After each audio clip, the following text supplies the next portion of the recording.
Good morning, everybody. Now, I'm asking you to join me, and I'm not asking you for anything more than to give me 30 minutes to help you prepare each day for the day's trading. Now, what do? I discuss news, data, SPY ranges, so you know when the SPY could possibly reject and go down, where you'd find support, and it can go up.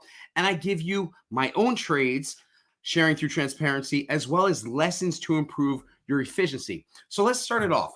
Last night, I watched 60 Minutes, and they spoke about something called Sunday Scaries. I'm like, what the F is Sunday Scary? So it's people that go back to work on Monday. They get this anxiety on Sunday night. Oh, I'm nauseous. I'm anxious. I can't sleep. I go to sleep early. I wake up early. That is me. So it's the same for traders. If you have anxiety going to the trading week, how can we lessen that anxiety? Because a lot of us are like, oh, Mondays. Now, here's my main problem. My main problem is when I have cash, like lots of cash in my account, and I'm not in positions, which I'm rarely in starting out on Monday, I just have this high anxiety. I'm like, oh God, I just can't wait to get my money in. I want to be correct. I want to make money. It's starting off the new week. Let's start off right. But I have anxiety about it. So what does that trigger? It makes me trade too early.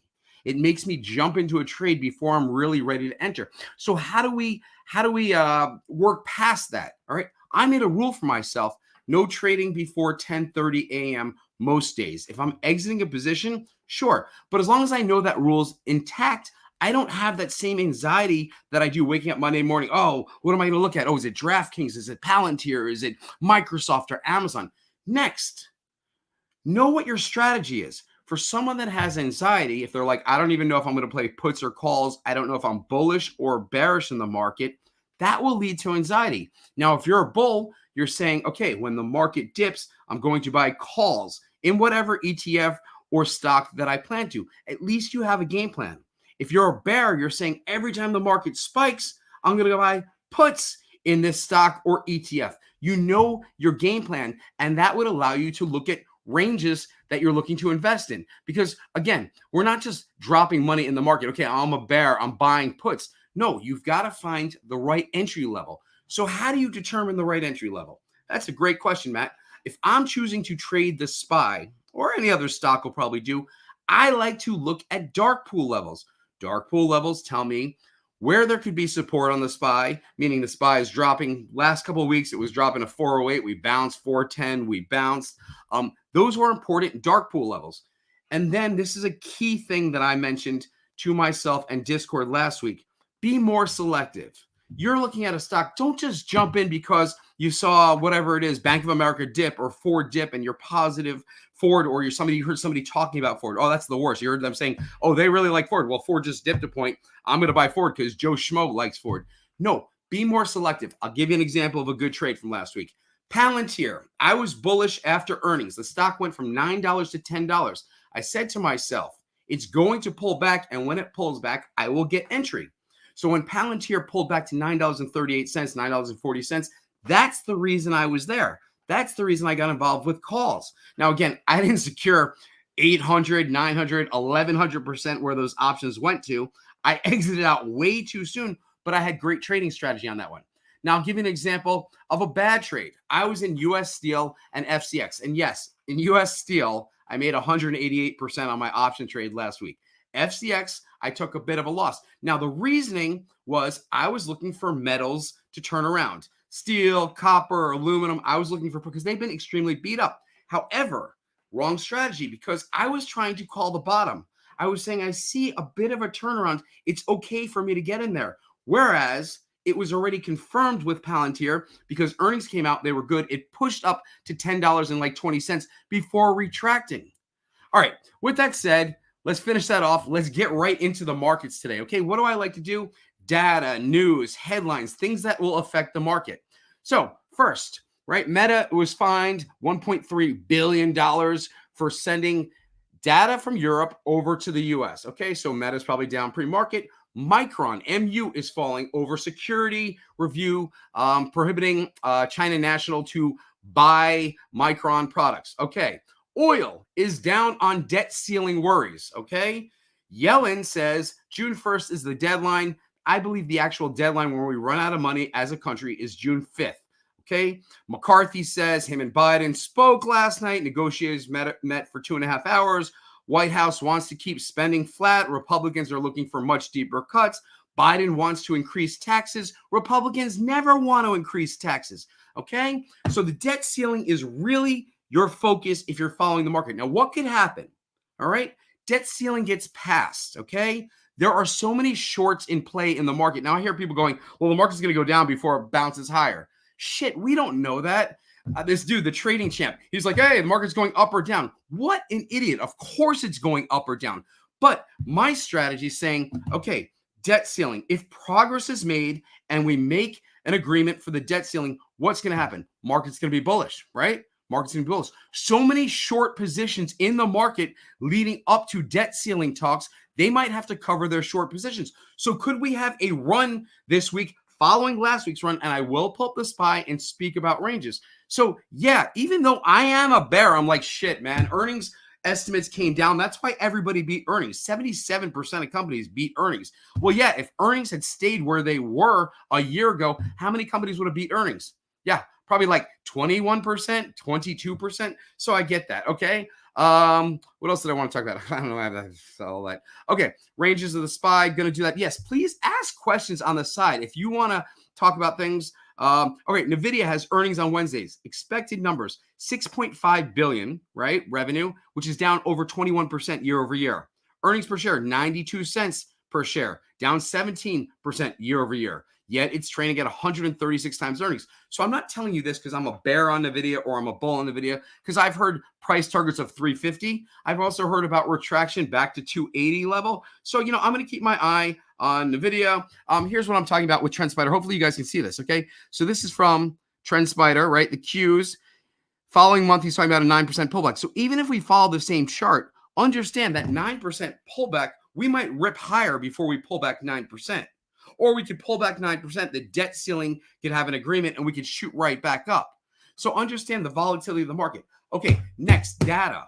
Every Monday, what do I do? Where the heck is my chart? Okay, here's my chart. You guys know I love to draw it out. What else do? I look at volume. So if I'm looking at volume for the past 3 Mondays and the ranges, right? I can tell you the ranges of the SPY trading were about 3 points for the past 3 Mondays, and volume was pretty insignificant, meaning under 60 million on the SPY for the full day of trading. I do see some questions. Keep asking the questions because I am going to get there after I talk about the SPY ranges. Now, here's the interesting thing. We talk about the debt ceiling. So Biden says he could probably pull on the 14th Amendment. He could probably pull on Section 4, which would give him the authority and power to raise the debt ceiling. Okay?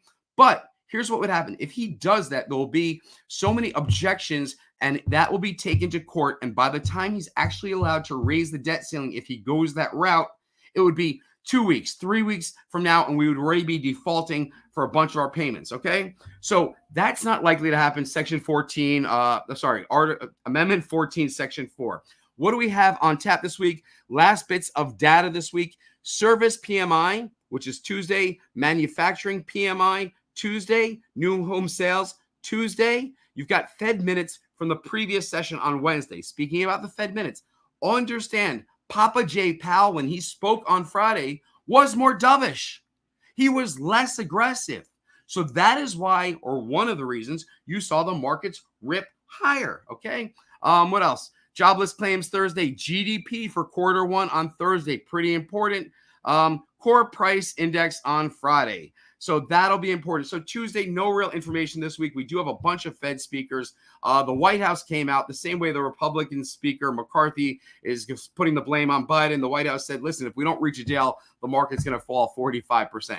It's a little overstated, but yeah, I understand what he's saying. 107 S&P 500 companies cited recession in their quarter 1 2023 call, which is the third straight quarter of declining numbers when they're stating about recession on their conference calls. So that's important because companies are saying less and less about it. I spoke about, last lesson, and then we're going to get into the day of trading. How I pay myself, okay? I always talk about when you make money in this market, you got to pay yourself. So I trade 4 accounts. One of my accounts, which is a nice big account, I trade maybe once or twice a month. This is like when I'm just sitting back and I'm like, oh, I know the SPY is going to drop, or I know the SPY is going to rip, and I will get into calls or puts. That's one account. I look to make a massive amount of money in that one account. Other than that, I'm trading smaller accounts, and I live off one of my smaller accounts. So this is the lesson right here. If you're living or you're relying on your small account, you're like, I've got $500 and I need to make $1,500 by the end of the week. You're putting way too much pressure on yourself. If you're putting a necessity of a return on trading for that week or for that day or even for the 2-week period, you're putting too much pressure on yourself, and it's going to lead to incorrect decisions. It's going to lead to selling your runners too soon so you secure profit. It's going to lead to, when you're in a bad trade, instead of using a stop loss, you're going to increase your position and you'll likely blow up your account. All right. So with that said, let's get into it real quick. What do I like to do? Start off mornings the same freaking way. And I'm sorry if this is small, but this is as large as it gets. So I head over to Discord. Okay. I look at the top bullish and bearish flows for last week. So I'm like, okay, Tesla, SPY, Amazon, Meta, TLT, Baba. Baba goes to the top of my list. Chinese company. Google, yes. You can anticipate a pullback. What about this side? Apple, Russell, Micron. Okay, well, we know Micron news already. And again, this is just me reviewing, okay? Me reviewing. So now we get into the SPY. And you guys know, well, those who watch me on a daily basis know that I've been pretty much on point with the SPY. I will talk about the dark pool levels, size of the dark pool levels. So bring up the SPY. Where do we got? We're sitting right now. We closed at 418.62. So where is that near? 418.62 is right where my cursor is, right in the middle of this range right here. What does it tell me? Okay, give you the bull case scenario for the day. Bull case scenario generally starts with the markets drawing back a little, coming down, and then from there they rebound. So again, your bull case scenario, we usually draw back once we find support, and then we go north. I look at Mondays, last couple of Mondays trading range, and I say 3.5 points, 3 points, 4 points range. So how does that help me? Well, I'm a data guy. I'm a pattern guy. So I say, okay, if we pull back on open, and right now the SPY is sitting at, probably up a little pre-market, 419.17, all right? So, and we close at 418.60, 419.17, just get those numbers in my head. All right, so we're at 419.17, close. We could pull back to where? The 418.24 range, even plus or minus 20 cents. So if we pull back to 418, we open at 419, we pull back to 418 flat, where could we go? Well, I'll add about 3.5 to 4 points from there. If I see support at 418.24, right in this range, and I say, okay, we're going to go up 3.5 points from there, and 418.24 is the low, then 421 and change is the high. 421.70, 421.80. I'll just say 422 top side, 418 bottom side. Again, the principal theory is we're going to draw back in the morning and then excel in the afternoon. All right. Now, and could we trade a larger range? Yeah, 423 could be in play if 418 acts as a backstop or support. Now, vice versa. Let's say the market is red today. We start green. We're going to end red. Where could we see? All right, well, I'm going to go back to where were we on Friday, right? We pumped to what? $420. Did we pump to 421? Let's just see how high we went. Hopefully I can find my SPY. Here is my SPY. All right, we went to $420.72. So right there, I make a mental note, $420.72. If the market pumps in the morning, again, bear case scenario, we pump to 421, which is up 3 points. It rejects 421. We see it reject 421 again. Then I say, okay, 421 is the top, and we go straight there on the morning pump, then where could be the bottom? I'll subtract about 4 points. I'll go 421 top side, about 417. So it might be 416.53, which is this dark pool level. It might be 417, like I called out. But again, I want to have two scenarios in my mind on how the market could play out. Then what do I do next? Well, I could do the same for the Qs. The Qs have a lot more action. You've got NVIDIA, Tesla, Apple, Microsoft, Google. There's a ghost zone here, meaning the reason we ripped through going higher is because there's not much of a dark pool here. There's a large dark pool at 325, which I mentioned on Webull the other day. I said we could see support at 325. Where are we now on the Qs? Great freaking question, because I don't know. I would say if I had to guess, like 336. Let's see where we are. Qs. Always make a guess before you look. 336.51. Okay, I didn't have that on my screen, but I was going to say 336, 337 because that made sense. So where was the high side? 338.21. Now where's a large dark pool level? 337.05. So I'm going to see where we are this morning. 335.51. Qs are flat. So out of the gate, I'm going to look at that 337 right here, 05 numbers. If you see 338, then yeah, we're probably going higher to 339. If you see it reject 337.05 or plus or minus 20 cents, then yes, there'll likely be a drawback. And understand this is a ghost zone. So I know if the market decides to drop, we could drop hard because there are two different ghost zones, one for the SPY, one for the Qs. So then I say, okay, let me look at the net flow of the market. Net flow is the market is everything encompassed, all the options, all the put options, all the call options. So going into this week, what do we know? Well, we know put options are about 54%, call options are about 46% of the market. Both are paying extremely high premiums. Whereas the net, the white is the price of the SPY. The green is the price that you're paying for calls, which has been increasing with the market, but so have put holders. Put holders had not given up, and put holders still say the market is going down and should contract. Same, we can look for the SPY as well. Here we go. Green is the net premiums for the calls, so it's always been above here. There's a divergence right here because people are paying a lot for the calls while the SPY is still down here. They're paying a little more for the puts. Again, so there's uncertainty.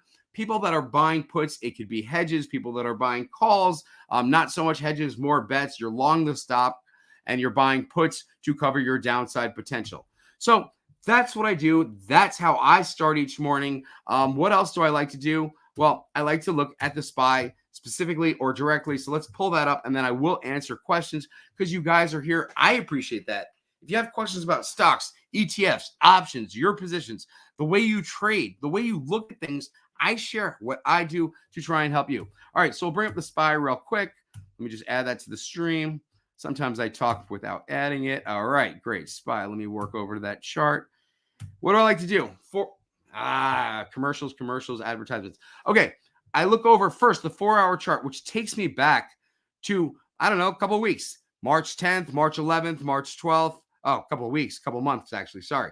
So I'm just looking at the trend. Okay, we had intermediate sell-offs, but we still found support right at this level, which is the 404. Then we found support at the 408. We had some strong buying for a couple of days, and then we had some outflow. So then I'll go to a lesser chart. Let's go to a 1-hour chart. Again, this just helps me get focus. All right, 1-hour chart. I'm still going back to the very end of April. 406, top side, 420. So we know we're on the top side. Then when I'm thinking about, okay, zooming in, what my plays are for today, okay? So I'm looking at the volume on the 5-minute chart. So again, I'm going back a little over a day, and I'm seeing how we opened, how we closed. So I'm going to this right here. I'm like, okay, bullish. Huge volume. When I look at the volume for Friday, I'm like, volume for Friday does not compare to how we closed on Thursday. Okay. Yes, we spiked up. Yes, we sold off. Yes, we retained, and there was a little bit of selling at the end.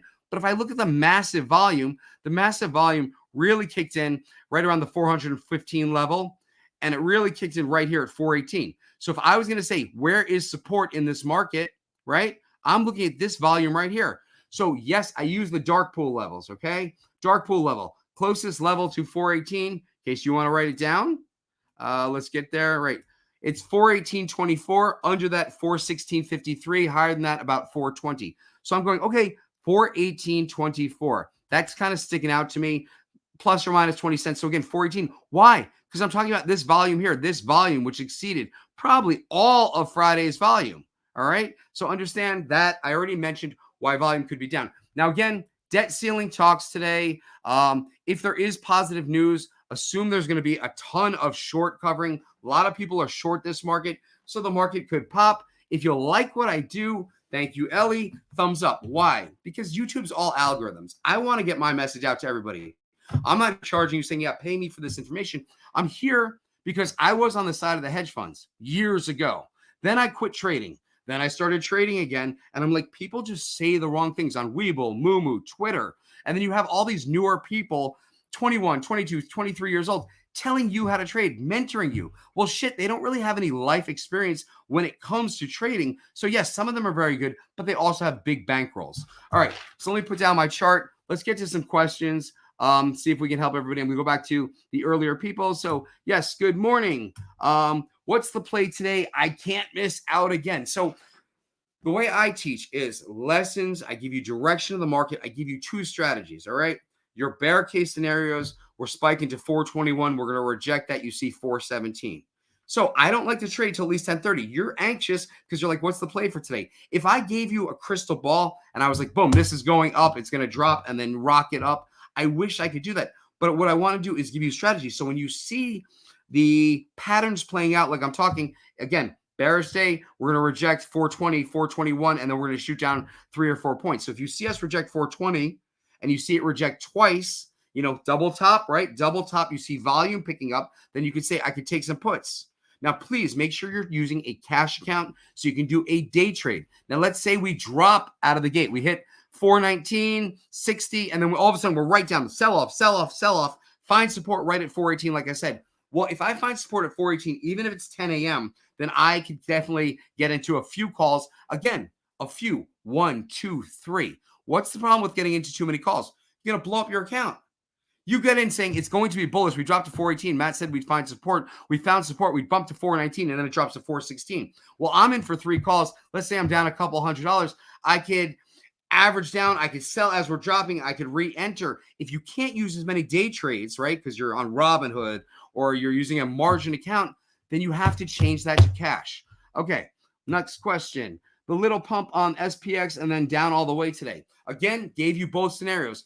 The pump or the bear case scenario, what you're looking for is the pump to 420, where we rejected the other day, 420.78, 421, 420.56, whatever it is. When you see rejection and you see volume growing, you don't automatically jump into puts. You're not like, okay, puts. When you see it reject the first time, here's what I'm waiting for. I say, okay, I saw it reject 420. I'm going to wait. Now it's at 419. I'm not buying puts at 419. I'm going to wait for it to pump back up close to 420. Let's say it goes a little under. Then I'm saying, okay, lower highs. Lower highs means that it's probably going to go down. I can get into puts then. I will never get into puts or calls chasing. Worst thing you can do. SPY is pumping. You're like, oh, shit, it's 422. I'm buying some calls.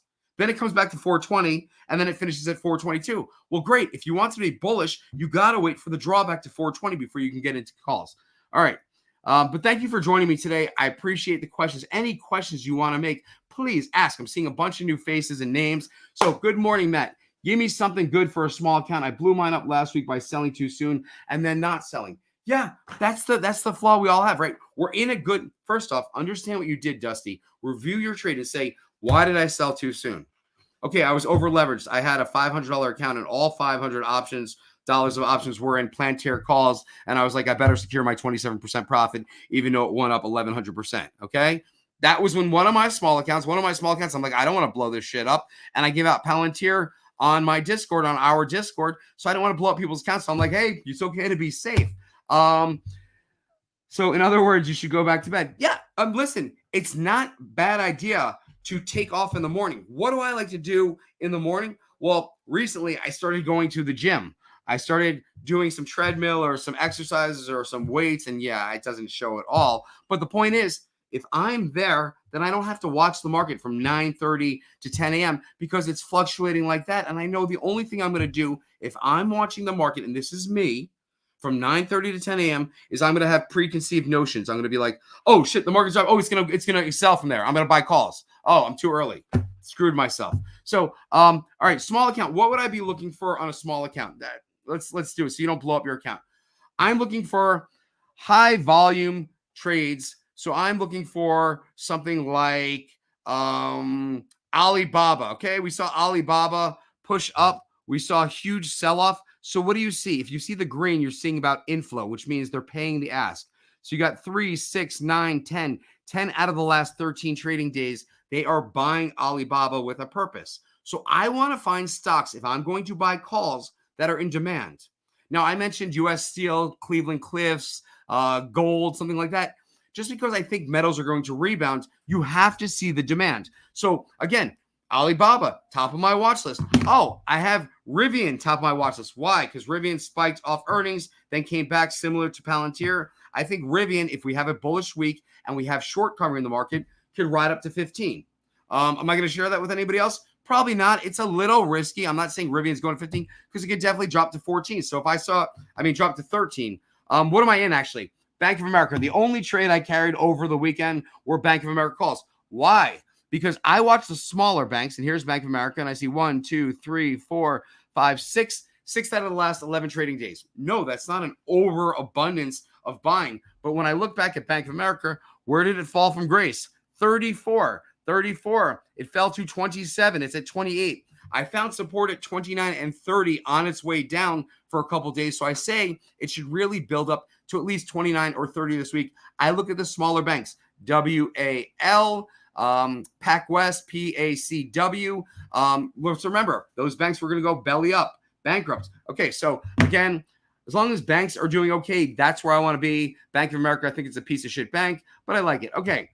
Do I see support or resistance for Cleveland Cliff at 15? See, here's the problem. Again, just because I think metals are going to pop, I'm generally the first person, and I will acknowledge that I can spot a trade turning around. But if the market is volatile and we see chop this week, then I would stay away from Cleveland Cliffs because you're probably going to see chop, recession talks, China concerns. However, if we get a deal on the debt ceiling, or it looks like the markets are going to pop, and metals will be one that will pop with it. U.S. Steel, Cleveland Cliff, and I don't know, maybe some other mining companies. I know you liked Palantir last week. Are you bullish on them at all? Well, here's the problem with Palantir.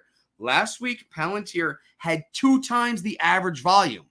So when you go back and they were trading 5 million a day for every day for like a month, and then you saw 10 to 15 million for a couple days straight buying, yes, I mean, I'm bullish, but I wouldn't chase Palantir. I will not chase Palantir. If we were in a bull market, no recession, no debt ceiling worries, no China worries, no war worries, Ukraine, Russia, then yeah, the stock tells me it's a bleeping buy right now. However, with everything else going out there and with volatility and uncertainty about the debt ceiling, I'm not going to chase a stock higher. All right. Boom, boom, boom, boom. Cheers for the brilliant summary of earnings and debt ceiling scenarios. Is the US dollar going to jump 10% or so? That's a pretty significant assumption. I do think the US dollar will move. It really depends what the compromise on the debt ceiling is. Now, again, Biden is okay. He says he's okay with holding all costs, meaning not increasing budgets for anything. Let's hold all costs. Let's increase taxes a little to help cover. Republicans are like, no, we want to drop a bunch of money from the plans, and we need no tax increases. So, I mean, we'll see. All right. So what do we got here? So dump to pump instead. This MF trader Harry's smart STA says it's getting a gap down and sellers get their way. Jokester. I mean, understand, everybody. The market is made up, 90% of the market is coming from 10% of the people in big money out there.